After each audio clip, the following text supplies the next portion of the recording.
Hello, everybody. This is Dances Us, a series of podcasts produced and presented by żfinMalta, Malta's national dance company, during the COVID-19 crisis.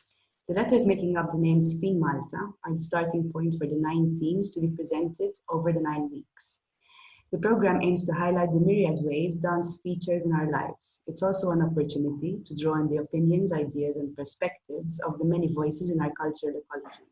This week, we are talking to Marta Vella as part of our theatre team, in which we explore the theatre as both the space and the activity in which both performers and audiences may connect.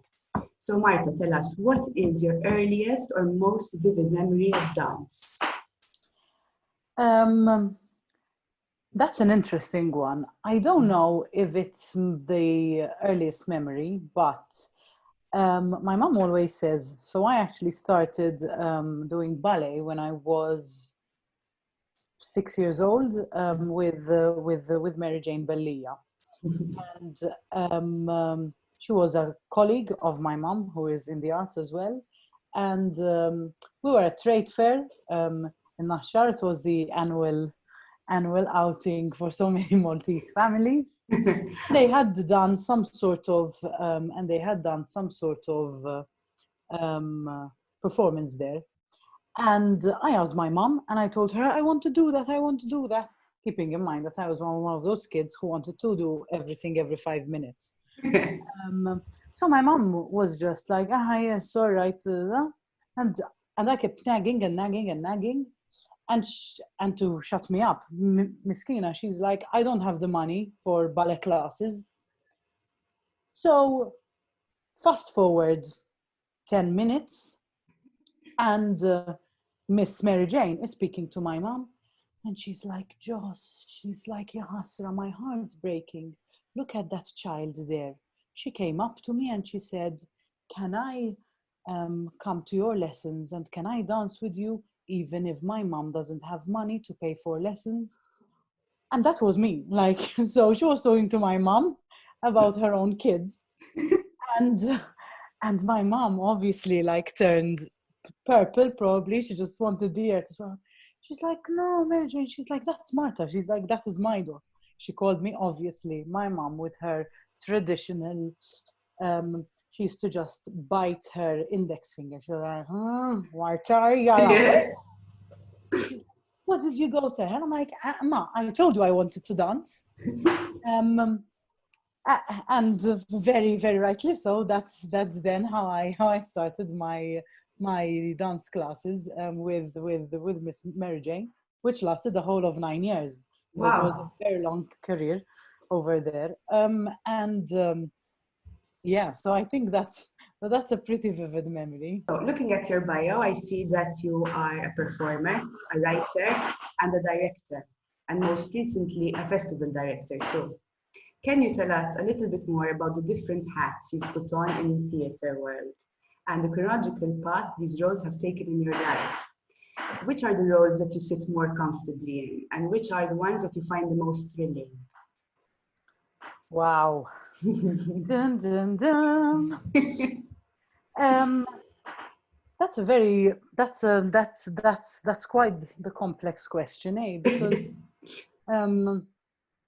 Because so I am very much of a theatre baby. So my mom and my dad met at drama school themselves. So at the time it was IMTADA, Manoel Theatre Academy of Dramatic Arts. Okay. My dad was a techie and my mom was an actress. Wow. So a proper, theatre baby. So growing up, I just grew up with the wonder of the theatre, literally, the lights, the spotlight, the applause, the costumes, the makeup, the wigs. So I really loved all of that. And, it's a very glamorous impression of what theatre is. And that couldn't be further from the truth. And that couldn't be further from what the profession actually is. So my mom is an actress, and then she went into directing, and she's actually doing more of that. So I always wanted to grow up performing. And I think that that was the main reason why then I pursued actor training abroad. So in 2015, I moved to London and I did my master's in theatre lab, the MA Theatre Lab course at RADA, the Royal Academy of Dramatic Art. Turns out that this was a very, very physical course. So I guess 60% of our curriculum was physical work, really. Okay. And I remember being really naive, but I remember just sitting in this classroom, sweating, banging against walls, injuries, every centimeter of my body hurting, and struggling to understand why you're doing and your place in the world and your path as an artist. And I remember thinking, like, how did I ever think that going to drama school would mean, like sitting in a circle with a script, having a chignon in your hair and a corset, and just acting. It's not that. And I think that it was at RADA, and the course was fantastic to actually, pose the questions of who are you as an artist and what is your artistic journey all about. I love film as an expression. I always loved film, but the writing side of it. So I really love writing. I love writing in Maltese as well. I feel that even though I'm based in London and I live in London, my strongest voice is as a Maltese woman. So in no way am I a Londoner. In no way am I, some wannabe pseudo-British. I'm very much of a Maltese, woman. And what sort of makes my blood boil more than anything else are always, issues pertaining to my homeland, really. And I think that that's something that the course really did brilliantly, that first off, we were a really eclectic mix of performers. So we had people who had worked with the Comédie Française. We had dancers who worked very closely with Jan Fabre. We had opera singers, we had musical theatre performers, we had people who did a lot of Lecoq and Gaulier and Buffon. So basically, it was just this, it was literally a bunch of misfits in a room. And it was incredible because, you hear of so many courses that are, this cookie cutter, let's turn you into an actor. This is what your, hair color is. This is your casting. And our course couldn't be any further from that. So we literally were, it sort of offered us all the same thing, but what we did with what we were offered was very, very individual. So that's really where I started asking these questions of who I am, what is my place in the world, what is my purpose, and where I want to go. So I feel like I sit on two binaries. I like to call the performer path and then the creator path. And the creator path, I think then encapsulates all the other hats. So the theatre practitioner, the director, the programmer, the writer. And I'm very happy in creating something and giving it away. I think one of the most beautiful things in a rehearsal room is this two-way traffic of communication, and then a very clear hierarchy that, yes, you are the director, so I have given you what I could offer as a performer. Now you make that call, and I trust that you make that call. So I think that that is really a really beautiful thing. in creating that flow of trust, really, that where you're heard and it's an open and safe space where you can speak your mind and share, but then you're also taken care of. It's talking about very, very different hats. Somehow, each category carries different themes that I'm passionate about. So, for example, grief and loss is just ever present in my writing. And it's not something that I think about. But for example, a very good friend of mine who looks at my work, one time goes, he said, at least this one has parents. And I'm like, what do you mean? And turns out that in my sort of 3 previous plays, all my protagonists were either orphans or parents who died in a car accident, or someone whose parents had already sort of passed on. And I thought it was really interesting because and then it got me thinking. I am an only child. My parents are aging now, so probably in my subconscious, this is something that's really sort of at the forefront of my thoughts in terms of what's going to happen to me when my parents will be gone. I have no siblings, I'm single, what family means, what legacy means, what it means to find your place in the world without family roots, blah blah. So it's really interesting how then these things come up. Then I can't say that I am more interested in drama than I am interested in comedy when I perform, because it's not the case. Like, I love performing.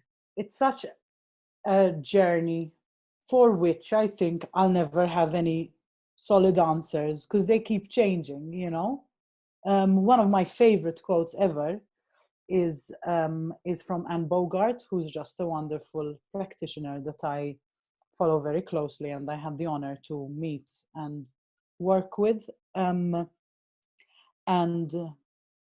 she says that the growth of an artist is never independent of the individual. And I think that that's so true, This is one of those things where it's not a 9 to 5, where you close your office door with a key and then you go and do your own things. The way they also speak of your art brain. Sometimes you don't know which is which. Sometimes I know what's Marta's brain and Marta's art brain. The way you look at the world is... Exactly. So maybe putting on different hats is not maybe the right way of describing. You've taken on different roles, but they're so interwoven into you as an individual that it's really hard to extrapolate and extract and place them and label them. And that's very beautiful, actually. There's also something in wanting to create your own work that has your voice in it. So what is it that I want to share? What is my input in the artistic world, rather than me being a little clog in someone else's machine, which is wonderful. What would my machine look like? Having said that, it's infinitely important. The most important thing is not doing everything. It's actually knowing that you completely suck at some of these things. So I really think it's so important to own the hats, but don't try to wear all the hats, because it's just not the right thing to do. True. Let's talk about the nurturing aspects that theatre has brought to your life. Who have been your mentors and influences? Nurture. So nurture is such a beautiful word. I think it's a word that we should use and practice more often, both as humans and as artists. undoubtedly, the biggest influence in my life has definitely been my mother, who is an icon in Maltese theatre.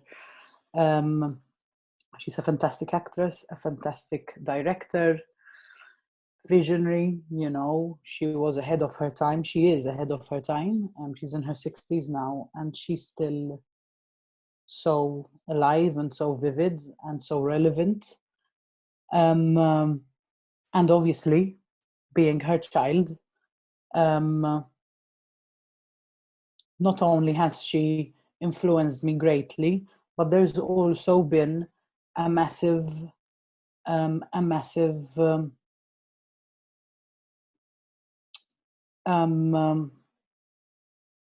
I'm sure that genetically, of course, there's also a big part of me is her.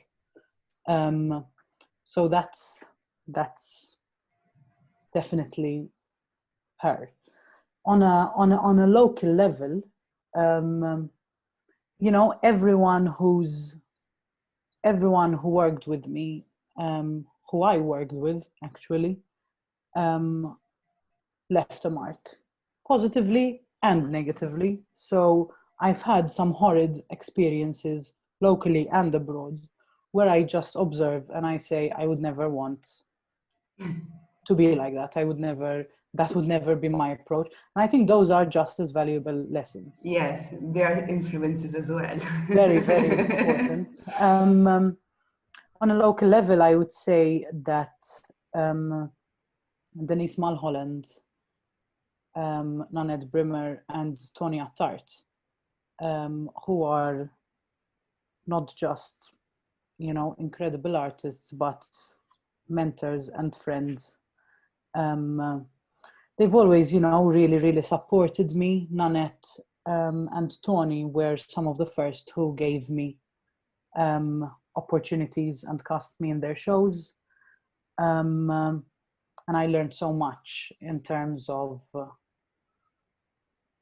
how a production works, just by being part of their casts. Denise was my tutor in TMYT. She was also my individual tutor. I had singing lessons with her.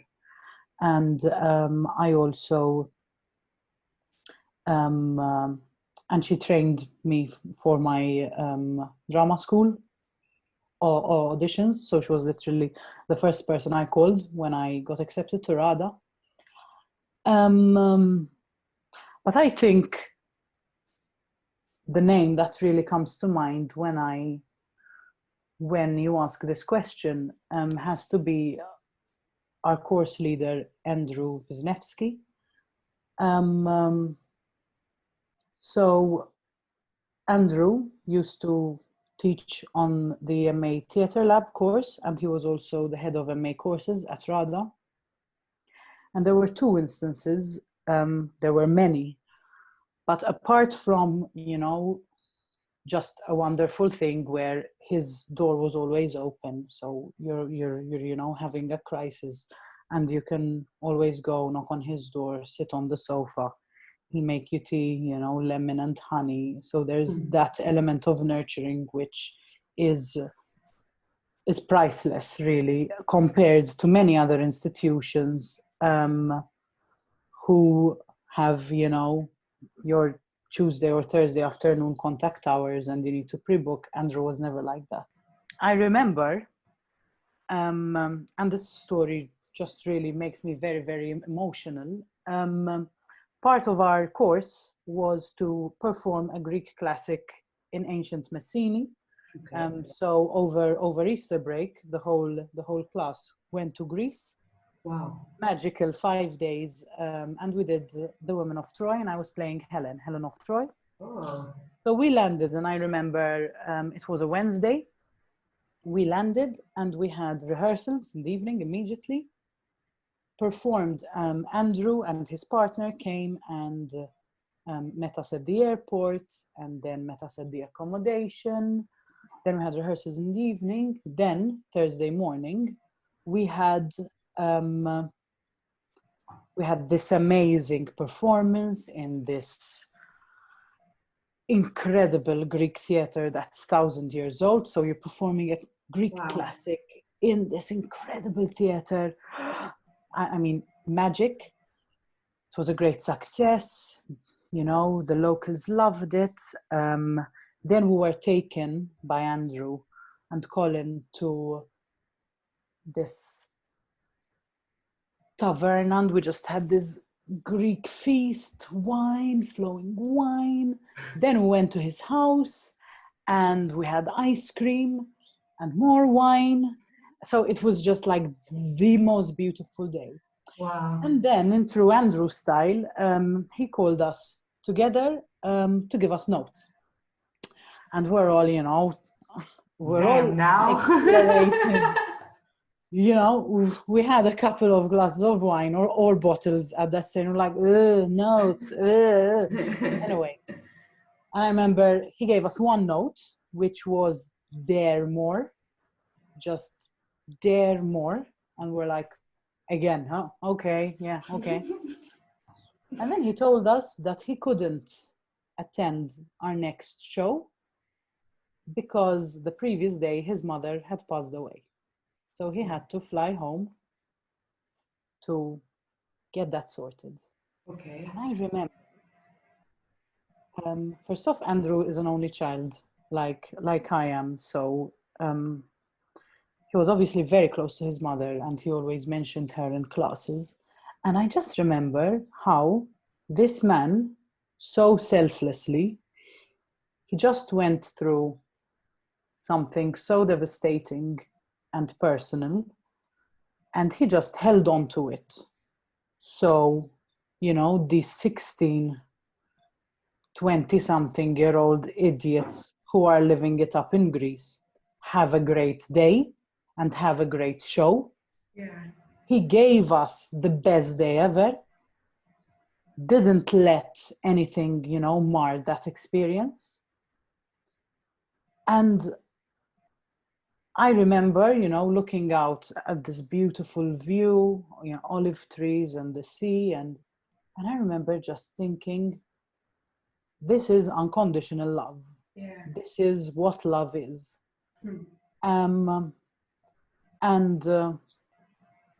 I think that these experiences, you know, we can talk of how, you know, I remember that time when I went to the theater when I was a child, and yes, but it's people and their care that will just stay with you forever. Yeah. There was just something so special in him really orchestrating this whole thing to make sure that we give the best performance ever. We have the best time ever. Yes, so I think that nurturing there just really took on a whole new meaning. And every time I just get annoyed by someone in the room, you know, someone comes across as, you know, your diva in inverted commas, or someone with attitude or Before, I think my conclusion was always to be like, okay, we have no time for this, And now I just go back to that moment and I just remember how, you know, he just had this strength, and we weren't an easy group, and we weren't perfect, and we're still kids now, because, you know, the youngest people then are still 26, 27, so you can't compare with his life experience.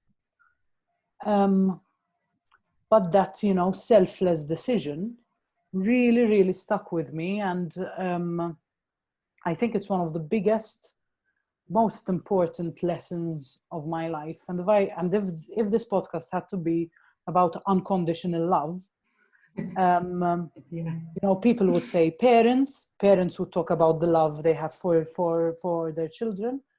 And I go back to Andrew and that day in Greece, because it was magic. Wow. Okay. Wow, thank you. Talking about how theatre has nurtured you personally. This idea of nurture is a reciprocal process. And research shows we as humans are much happier when we are thinking of others and acting on that. How do you aim to nurture theatre in return, both locally and internationally? I think that something that we always have to keep in mind is, who are we doing this for? Mm. And in my personal opinion, and I might be wrong, and I'm nobody to, but in my personal opinion, if you're doing something only for yourself, then you should stop. Because there's nothing great in that process. The artistic process is,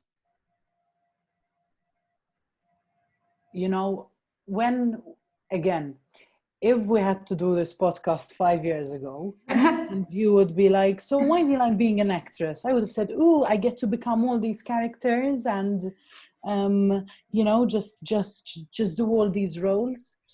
Now I know that I'm not becoming anything. They're just different manifestations of myself. For yourself, yeah.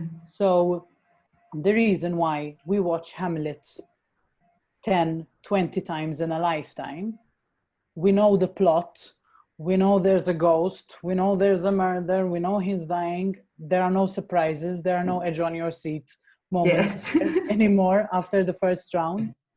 But we're interested in Marta's Hamlet, Maxine Peake's Hamlet, Benedict Cumberbatch's Hamlet, Andrew Scott's Hamlet. For example, lately, two of the most fantastic performances were Glenda Jackson in King Lear.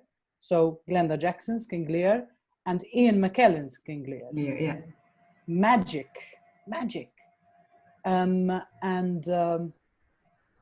So if you're not ready to show yourself and you're only doing this for you, then you're a bit of an idiot, in my opinion. Okay. And this is also when people speak and they think that they're doing something great, where they're like, 75% of my audience left during my show, and that's great. And like, possibly you could say that, and it was great when in the 70s, you did something, but now we watch, war images, horrid, abusive messages from the media, social media, on a daily basis, all the time. There's very little left to shake us to the core. Yeah. So this is not the way to do it. And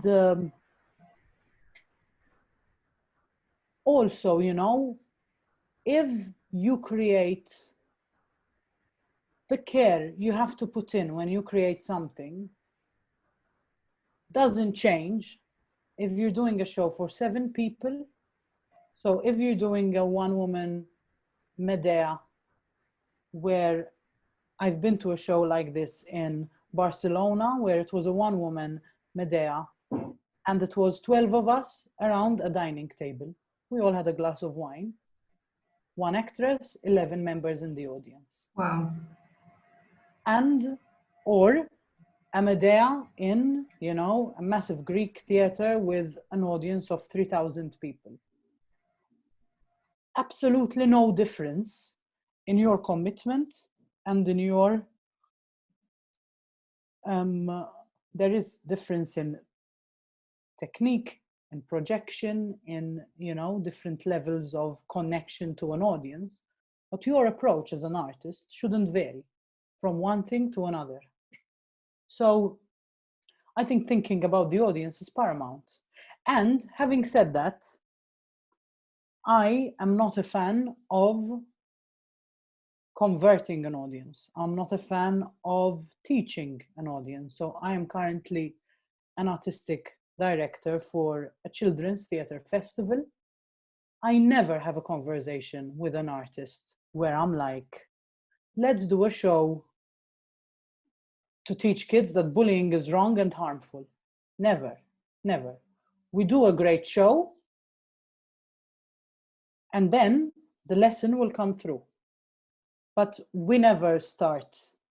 So you can't ever underestimate your audience. You can't ever think that they're stupid. And I always think of me in an audience. I am a tough audience member. I hardly like anything. I hardly like anyone. I criticize things all the time. And it's not because I'm a snob or because I think that something is relevant or because I like what I like and I like a genre over another, or I have ideas of what is good and what is bad. But what is good and what is bad is universal. If you get a person off of the street and show them something, and they would go, but that actress was really bad, I would ask, how can a baker say that an actress is really bad? They can, and they're right. Because when the delivery isn't honest, when it doesn't cost them anything, when it's all external, when it's all for show, you know, human emotion, human connection, it's unchangeable. What was real then is still real now. A mother's grief hasn't changed in the last 2,000 years. You know, terminal illness, the pain that terminal illness brings, heartbreak hasn't changed ever, you know? So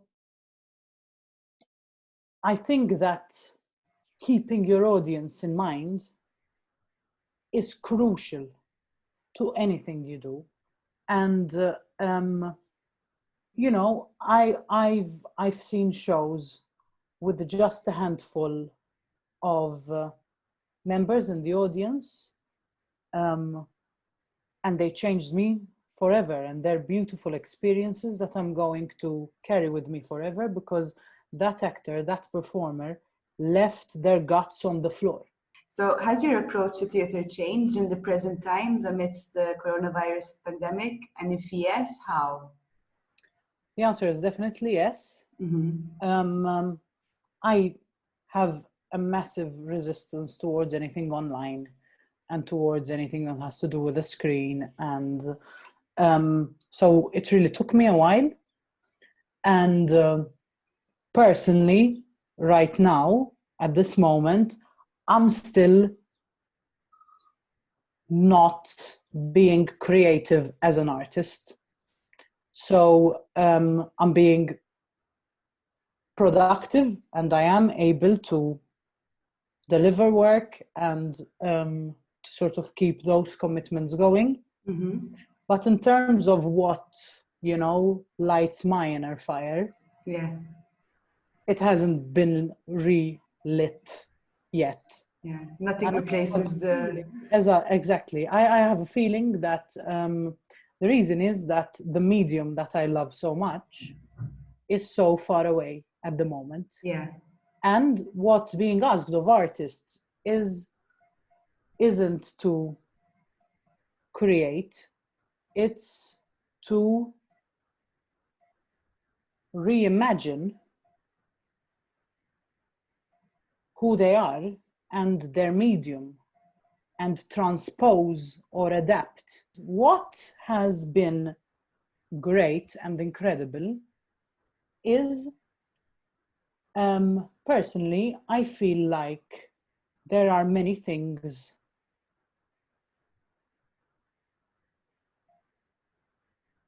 there are certain scenarios and there are certain setups that I've just found way more efficient ways of doing. So, case in point, you know, certain meetings, the time it takes to drive to somewhere and find an empty room and not have those distractions. So, you know, online meetings is, I think, a positive thing. Yeah. And I really think that it has started a proper conversation on accessibility and outreach. Yeah. Because obviously everything has been transferred online now, and it's great for the people who are at home. But it's so sad that we forgot that before these last 8 weeks, there were thousands and millions of people around the world who are housebound for many other reasons and who would never be able to get themselves to a theater and watch a show. So I think that, and I hope that these conversations on outreach and accessibility keep going. You know, anything from physical ailments, anything from, you know, personal situations, minorities, the sick, inmates. They've been forgotten for long enough. And also, the world right now is going through this feeling of oneness, because everyone's putting everything online for free. Yeah. And it's there and it's accessible. The second we start putting a price on things, once again, you're going to start creating barriers. Yeah. So I really think, and it's a very complex conversation, because theaters need to do what they need to do to stay open, venues, you know, they have staff employed, etc. But then there's also, it is a reality that there are people who will never be able to pay to watch something, and it's just not right that up until now they haven't been considered. So I really hope that everyone keeps actually going with these conversations. And I think that this whole pandemic in general, it would just be a great pity, as you said, if we go back to how it was. Art is suffering as much. I think it's one of the sectors and industries that is suffering the most. Yeah.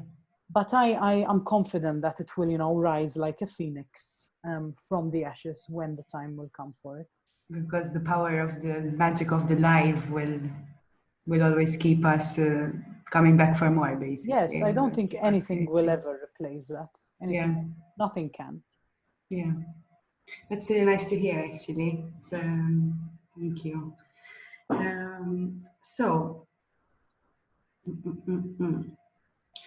So we know that you've already said that your favorite type of theater.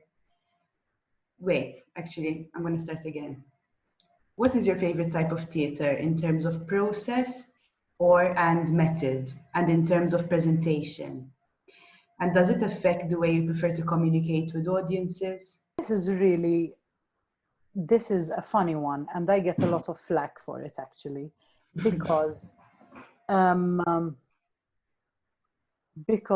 I, as a person, I'm so, you know, open and liberal and this free spirit, and that's what I am with art also.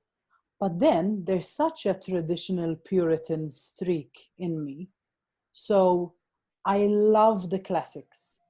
Okay. Love the classics, and my favorite are always modern classics. Okay. So I just, you know, Arthur Miller, Tennessee Williams, anything Stanislavski, you know, Ibsen, Chekhov, they're just my favorite thing ever. I can just sit, I can just, you know, listen to that beautiful language and just look at repressed, angry people till, you know, like the whole play. All of those plays are the same thing. It's this pressure cooker pressure cooker till it finally explodes, and everyone's just even more unhappy at the end of it before the end.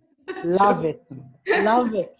My favorite thing. Oh my goodness. So somehow those are just my favorites. So, and that is, in terms of writing, that's also something I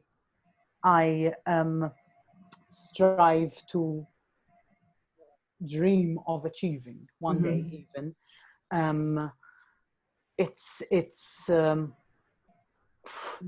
There's so the experience of going into a theater, and the tension is so palpable, and edge of your seat, the stakes are so high, and everything is so relatable. This family could be you. This family was you. This family was your mother when your father lost his job, you know? So that is incredible. I love a spectacle. Okay. I just love a spectacle. So I also really love the glitz and glamour and, you know, something like 42nd Street. Oh, rows and rows of beautiful legs and tap dancing and sequins. Love it. Okay. Miss Saigon, helicopter. So I love magic. Just love helicopter on stage. I'm there. I just couldn't believe it. But what I love more than anything is what I like to call the magic out of a suitcase kind of theater. Oh, wow. Okay. So my attachment, again, maybe now in 2020 is a bit of a problematic term as well. Physical theater, because it's such a broad term in itself. But again, you know, when you're able to remove, so as much as I love text and good text, when you're able to remove text and just create a piece that is universal by bodies, you know, this is literally a show you could pack in a briefcase, and you don't need stage lighting, you don't need a stage. You can perform this in the middle of a square, in a school hall, in someone's living room, on the beach, and it would be just as magical. And those shows just kind of, you know, just have a special place in my heart, because obviously money talks. So if you have X amount of thousands for the sequence and the tech and the rain on stage, that's all great. But it's, you know, it's just such beautiful artistry when you see, again, two people who leave their guts on the stage for you with something that's really nothing. So that is my favorite, I guess. Okay. Something, however, which I find is very universal and very adaptable, because anyone can do it. It's the simplest thing in the world. And if anything, it's a great exercise to create an ensemble like that. That's Viewpoints. First created by Mary Overley, and then was elaborated and sort of opened on by Anne Bogart. And Viewpoint is a very universal thing that you can do with anyone. And it never gets more complicated, and you never become better at it. You know, you can become better at knowing what you shouldn't do, trusting your impulses more, allowing a moment to happen. But there's no formula. That's why it's beautiful and organic, and it's beautiful to watch. You know, sometimes you have a Viewpoint 2-hour open session and I'm just there, and again, it's just magic in front of me by people sitting, standing, lying down, then playing with things, you know, tempo, space, shape, time.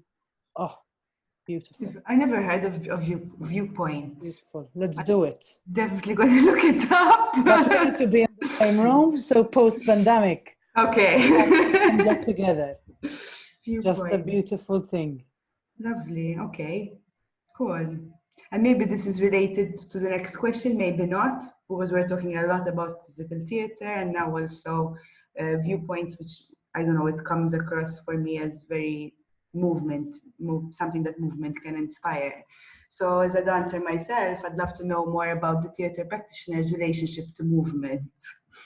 Can you point out how dance and movement feature in your creative process as a writer, director, and/or performer? And what are your thoughts on the importance of a movement director in the creative process? So I think going back to trying to understand what I'm good at, I think that my strongest relationship with movement is as a director or as a performer myself. And this is where it gets interesting for me. This is where I don't differentiate physical actors and dancers. So something I'm unable to do is be a choreographer in the sense of I can't go in a room and go, you know, head to leg up, turn, jump around and shazam. Like this is not a dance number. Yeah. Exactly. Yes, then again, obviously, this is not what choreography is anymore. Yeah. The way I like to work, keeping in mind what I would want as an actor, as a performer in the piece as well, I really enjoy building the skeleton first. Lovely. So we have to hit this, hit that, hit that, hit that. So. And you think that movement is part of that skeleton? Do you consider it as? Yeah, okay. 100%. Cool. So for example, in its most basic form, a couple is having an argument in a living room, ending in him throwing the vase at her.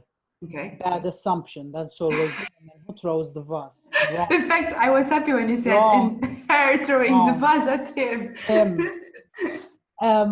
So you have tension culminating in a violent action. Am I right? Mm-hmm. I love framing and I love compositions on a stage because 30 years from now, I won't remember that it was Nora and James who threw a vase at her, but I'll remember this couple fighting and she was wearing a red dress.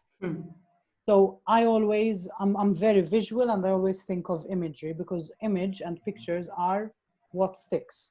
Cool. So then you start working with this concept and then there's furniture in the room. Yeah. So is this armchair a buffer now? Yeah. Are you using the armchair to protect yourself, you know?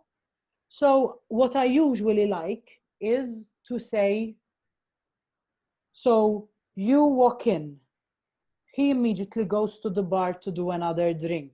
You're taking off your shoes. Of course, you have to sit down to take the shoes. So let's say you're sitting on the armchairs thing, then he's drinking more and taking off the rest of his formal wear. She's taking off her. She says something, he goes to get her, they're running around the furniture, vase ends up being thrown. Okay. So these are the things we have to hit. Then I'm super happy to be like, guys, I'm gonna go make you all a coffee. Okay? You have 10 minutes and figure out what happens between using the armchair as a buffer and having the vase thrown at you. Okay. And I love to leave that there. And in fact,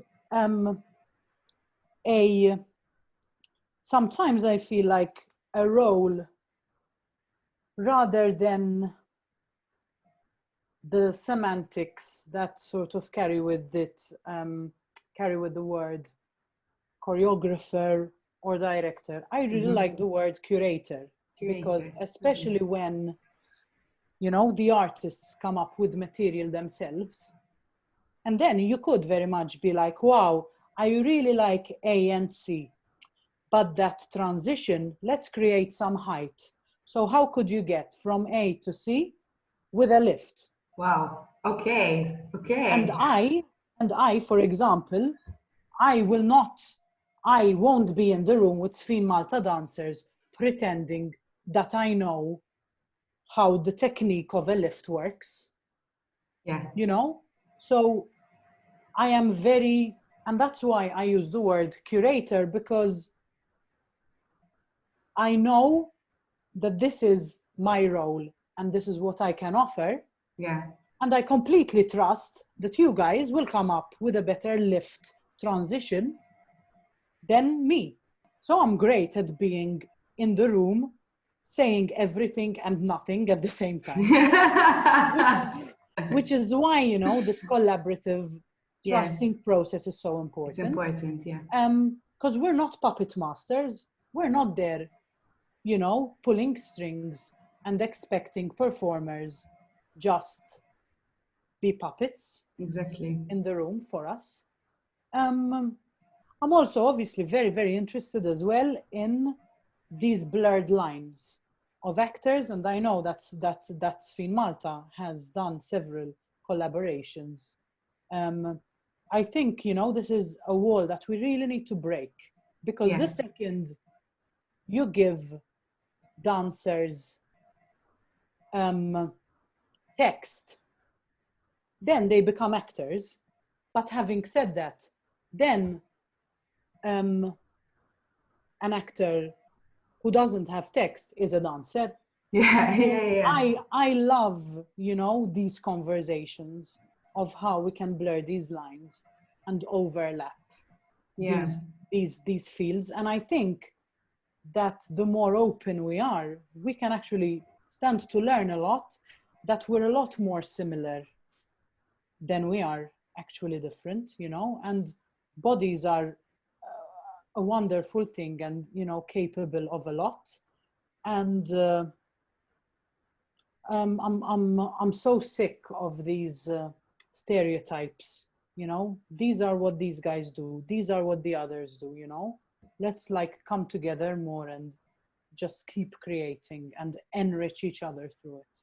Yeah, exactly. That's it. As a dancer, I view my vocal cords as part of my body. So it's also a tool I need to be able to use. So the way we approach text, the way we approach movement is coming actually from the individual rather than from the discipline, which is it's beautiful.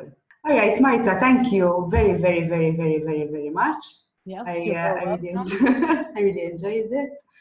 And yes, we hope to see each other soon, like physically. For sure. Yes.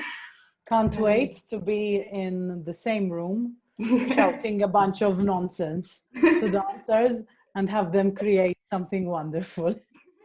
Looking forward to it, yes. Thank you. Thank you.